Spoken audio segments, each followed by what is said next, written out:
জাতীয় মসজিদে জাতীয় কোনো ইস্যু নিয়ে কেউ আসে না।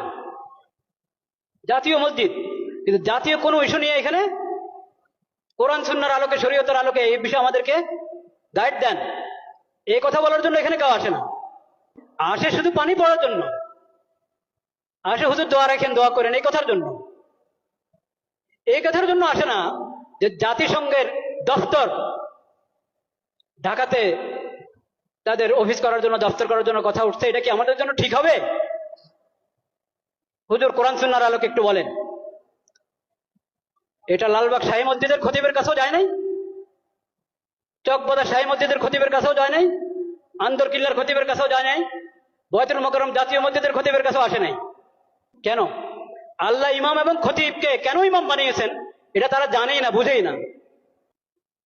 একটা ধর্ম মন্ত্রণালয় আছে, ধর্ম মন্ত্রণালয়ের মধ্যে একজন আলেমকে বসানো হয়েছে, মাশাআল্লাহ, খুশির বিষয়, বিজ্ঞ আলেম, কোরআন সুন্নাহর আলেম। তো যে কোনো বিষয় দেশের প্রথমত ধর্ম মন্ত্রণালয় থেকে অনুমোদন নিতে হবে, ধর্মীয় দিক থেকে এখানে আপত্তি আছে কিনা, এই বিষয়ে ধর্মের নির্দেশনা কি, ওখান থেকে প্রথম অনুমোদন নাও, তারপরে অন্য ফয়সালা, অন্য মুশওয়ারা।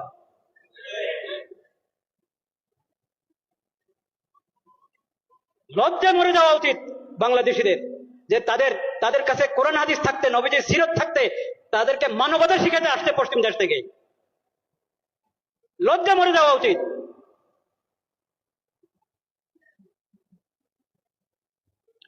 আমরা আল্লাহকে সাক্ষী রাখছি, আমরা এসব অপকর্মের সঙ্গে বিলকুল আমরা সম্পর্কযুক্ত না।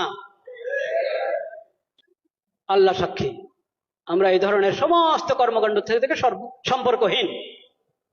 কাকে এখানে পাঠাবে জাতিসংঘের পক্ষ থেকে? আবাসিক সমন্বয়কারী। ওই আবাসিক সমন্বয়কারী কি জানেন? সমকামী। বলেন নাউজুবিল্লাহ। এখন ওখান থেকে প্রস্তাব পাঠানো হয়েছে, এখান থেকে হ্যাঁ বলতে আর কতক্ষণ লাগবে আল্লাহ জানেন।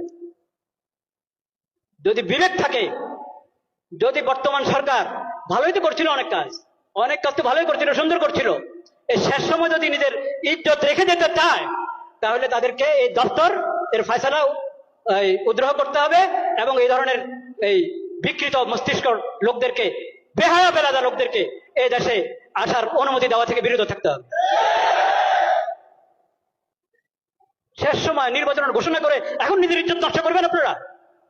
এইসব হারাম কাজ অন্তর্বর্তীকালীন সরকার করক তাও হারাম, নির্বাচিত সরকার করক তাও হারাম, যে করক এসব কাজ হারাম। ঈমান রক্ষা করো।